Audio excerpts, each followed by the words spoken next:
Hello friends, नमस्कार। मैं हूं पी के Arya, homeopathic physician and consultant. आज हम बात करेंगे कोरोना पर। इस समय कोरोना की दर बहुत तेज़ी से हिंदुस्तान में फैल रही है। पूरे देश में कोरोना के मरीज़ लगातार बढ़ते जा रहे हैं और इसकी जो फैलने की स्पीड है वो इस समय बहुत तेज़ है।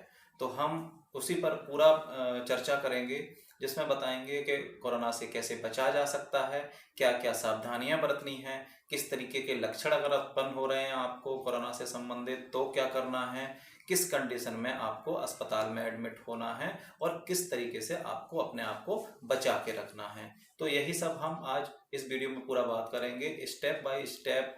तो चलिए शुरू करते हैं। पहला स्टेप है, सबसे पहले क्या करें कि हमको कोरोना ना हो।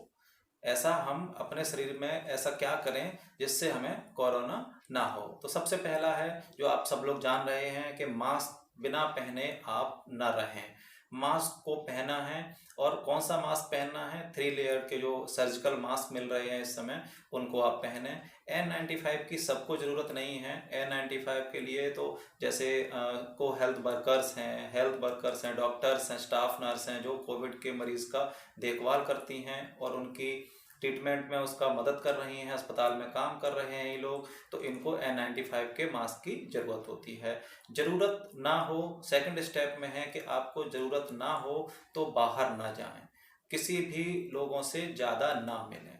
तीसरा है कि आप जब भी मिलें किसी से, 2 गज की दूरी पर ही रहें, दोनों मास्क पहने हुए हों और ज़्यादा देर तक एक दूसरे के इंटरेक्शन में ना रहें। क्योंकि आजकल बहुत सारे केस ऐसे भी मिल रहे हैं जिनमें एसिम्प्टोमेटिक हैं, मतलब किसी को सिम्टम नहीं हैं लेकिन फर्दर वो दूसरों को बीमारी दे सकता है। तो इसलिए 15 मिनट से ज़्यादा किसी के साथ ना रहें। जो बात करनी है दूर रहें, दूरी से ही बात करें। तीसरा है, आपको अपने शरीर में एनर्जेटिक रखना है अपने शरीर को, यानी खान पान अच्छा रखना है, जिसमें आप एंटीऑक्सीडेंट खाएं, विटामिन से भरपूर डाइट लें और ठंडी चीज़ों से जितना हो सके बचाव रखें। हम जहाँ रहते हैं, घर में हैं या बाहर हैं, कहीं पर भी ऑफिस में हैं, जो भी हैं, वहाँ पर एसी का उपयोग ना करें। वातावरण को नॉर्मल टेम्परेचर पर ही रखें। ठंडे जैसे कूलर हुए, तेज पंखे की हवा में न रहें कि जिससे हमको किसी भी तरह का सर्दी जुकाम इस तरह की कोई भी फ्लू लाइक सिम्टम आए। तो ये इन चीज़ों का हम पूरी तरह से बचाव करेंगे। अगला है स्टेप 2, जिसमें अगर हमको कुछ लक्षण महसूस हो रहे हैं तो कैसे पहचानेंगे कि हमको कोरोना का संक्रमण है।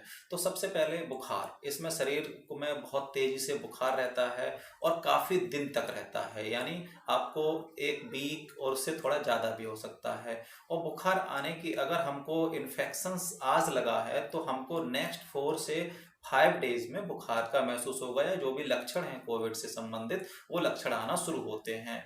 तो जिस समय हमको इन्फेक्शन लगता है उससे 4-5 दिन तक हम वेट करते हैं, तब तक हमको शरीर में लक्षण आते हैं। ये कोई कंपलसरी नहीं है, पहले भी आपको लक्षण मिल सकते हैं। साथ ही में आपका जो बुखार है वो हाई ग्रेड टेम्परेचर में रहता है, 102 फ़ारेनहाइट, 103 फ़ारेनहाइट, यहाँ तक कि 105 फ़ारेनहाइट तक पेशेंटों को मिल रहा है। इसी के साथ में बहुत तेजी से बुखार, सर दर्द रहता है, बदन दर्द रहता है, आंखों में जलन और दर्द भी होता है और पसीना भी शरीर में आता है। साथ में आपको हल्की खांसी या तेज खांसी हो सकती है बलगम के साथ, या सूखी खांसी भी हो सकती है, और गले में दर्द हो सकता है, निगलने में परेशानी हो सकती है, नाक बह सकती है, नाक से पानी आ सकता है, छींकें हो सकती हैं बहुत तेज़ी से। तो ये आपके सिम्टम बिल्कुल साथ में रहेंगे। और पाचन तंत्र से संबंधित भी समस्याएं आपको मिलती हैं, जिसमें आपके पेट में दर्द हो सकता है, आपको लूज मोशंस हो सकते हैं, उल्टियां आ सकती हैं। इस तरह की कंडीशन आपको बनेगी इस अगर किसी तरह का किसी कोविड पेशेंट के इंट्रेक्शन में आप आए हैं तो इस चीज़ का आप विशेष ध्यान रखेंगे। अगर आपकी हालत गंभीर नहीं है तो आप अपने आप को घर में होम क्वारंटाइन कर सकते हैं, अपने आप को आइसोलेट कर सकते हैं, जिससे आपको जो लक्षण आ रहे हैं वो किसी दूसरे को ना मिलें। तो इन चीज़ों को विशेष तौर पर ध्यान रखेंगे। इस तरह के लक्षण अगर आपके शरीर में हैं तो अपने आप को होम आइसोलेट जरूर करेंगे। होम क्वारंटाइन होने के साथ ही आपको विशेष तौर पर अपने वाइटल साइन को ध्यान में रखना है। उन वाइटल साइंस को पूरी तरह से मॉनिटर करना है और दिन में कम से कम 3 से 5 बार अपने शरीर के वाइटल साइंस को एक पेपर पर एक चार्ट बना लेना है, उस पर नोट करते जाना है। आपको शरीर में लक्षण हैं, उसके साथ में आपके रेस्पिरेटरी सिस्टम को इन्फेक्शंस हो सकता है, आपके डाइजेस्ट सिस्टम की सीवियरिटी का पता रखता है। तो मैं आपको बता देता हूँ कौन कौन से वाइटल साइन को आपको मॉनिटर करना है और उसको एक चार्ट पेपर पर बना के रखना है। सबसे पहला है टेम्परेचर।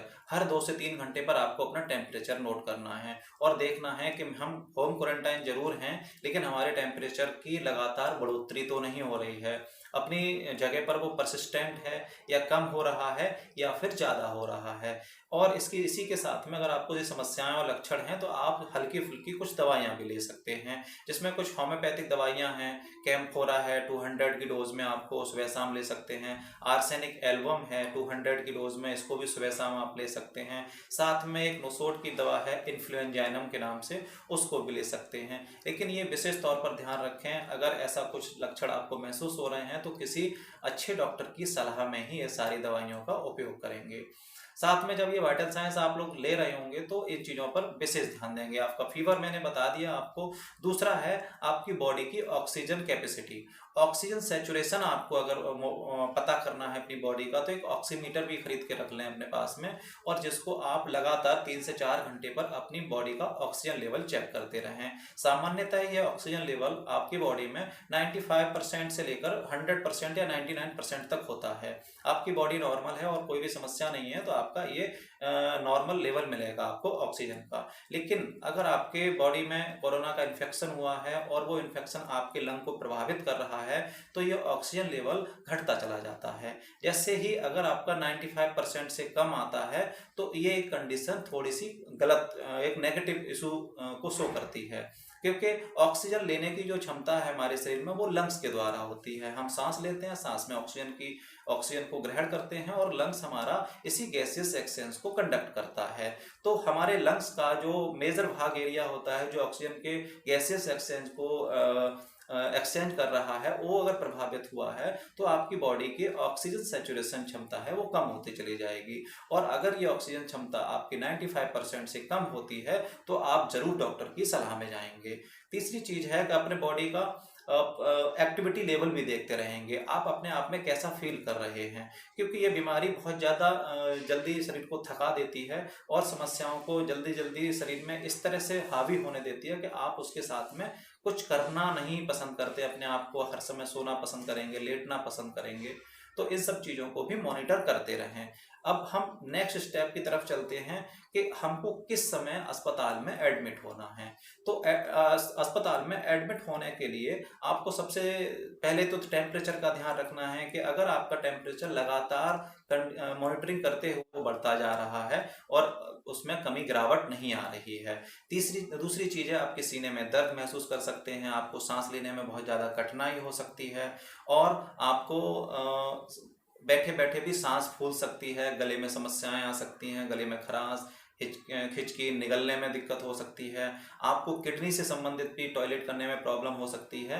ये कुछ लक्षण हैं जो आपको गंभीर समस्याओं की तरफ शो करते हैं। तो उन सब चीज़ों को आप विशेष तौर पर ध्यान दें और तुरंत ही डॉक्टर की सलाह में जाकर अपने आप को एडमिट कराएं, क्योंकि उस कंडीशन में आपके लंग्स में जो इन्फेक्शन की कंडीशंस है वो बहुत ज़्यादा हो चुकी होगी और आपको सांस लेने में दिक्कत इसी वजह से आ रही है। तो अगर इस तरह की बहुत मोस्ट प्रोबेबल समस्याएं हैं वो बढ़ गई हैं तो आपको तुरंत ही अस्पताल में एडमिट होना है। अब हमको संक्रमण की जांच क्या करानी है, कैसे करानी है, क्या करना है, उस चीज़ पर भी हम इस नेक्स्ट स्टेप में बात करेंगे। तो इस संक्रमण की जांच है, जांच क्या करानी होती हैं, तो मोस्टली अभी हमारे यहाँ पर 2 प्रकार की जांचें मौजूद हैं। एक है RT-PCR की जांच और दूसरी है रैपिड एंटीजन टेस्ट। तो एक पहले हम रैपिड एंटीजन टेस्ट की बात कर लेते हैं। रैपिड एंटीजन टेस्ट एक बहुत जल्दी से ही आपको आधा से 1 घंटे के अंदर ही जांच रिपोर्ट दे देती है, लेकिन थोड़ी सी इसमें जो एक्यूरेसी की समस्या है ये टोटल एक्यूरेट नहीं होती है। और एक चीज़ और है, जब भी ये जांचें होती हैं हमको जांचों में इन्फेक्शन की जो जांच जो क्लियर आएंगी या जो जांच में हमको डिटेक्ट होगा कोरोना वायरस का स्ट्रेन, वो 4 से 5 दिन के बाद ही होता है। हम जिस दिन इन्फेक्टेड होते हैं उसके 4 से 5 दिन बाद ही हम इन जांचों को कराएं। तो रैपिड एंटीजन टेस्ट उतना ज़्यादा कंफर्मेटरी नहीं होता है और कभी कभी ये फॉल्स नेगेटिव रिपोर्ट भी देता है। ठीक है, दूसरा जांच है आपका आरटीपीसीआर। ये कहीं हद तक बहुत अच्छी एक्यूरेसी रेट है इसका और सही जांच को प्रदान करता है। इसमें इसमें जांच को रिपोर्ट आने तक का 24 से 48 घंटे का समय भी लगता है, और जो कि हम हमारे शरीर के मुंह के अंदरूनी हिस्से से और नाक के पिछले हिस्से से एक स्वैब का सैंपल लिया जाता है, जिसको लेबोरेटरी में आरटीपीसीआर टेस्ट के लिए भेजा जाता है, जिसकी जांच की रिपोर्ट 24 से 48 घंटे के बाद आती है और ये मोस्टली एक्यूरेसी की रिपोर्ट होती है। तो इन सब चीज़ों को ध्यान में रखेंगे और अपनी जांचों को, आपको कहीं भी किसी से भी हो सकता है तो विशेष तौर पर ध्यान रखें। और वजह एक और है कि अगर आपको होता है तो अनजाने में आप भी कई लोगों से मिलेंगे, आप कई लोगों के साथ रहेंगे, कई लोगों से बात करेंगे, तो आपसे भी बहुत सारे लोगों को हो सकता है। तो विशेष तौर पर सावधानी बरतें, अपने आप को पूरी तरह से बचा के रखें। जिस हद तक हो आप बाहर ना जाएं, मास्क पहने, अपने हाथों को लगातार धोते रहें या सैनिटाइज करें, क्योंकि अगर कोई भी कोविड का संक्रमित व्यक्ति किसी भी चीज़ को छू के गया है और वही चीज़ आपने छुई है, तो वो संक्रमण आपको भी होने के पूरे चांसेस होते हैं। तो आज की वीडियो में इतना ही। अपने आप को बचा के रखें।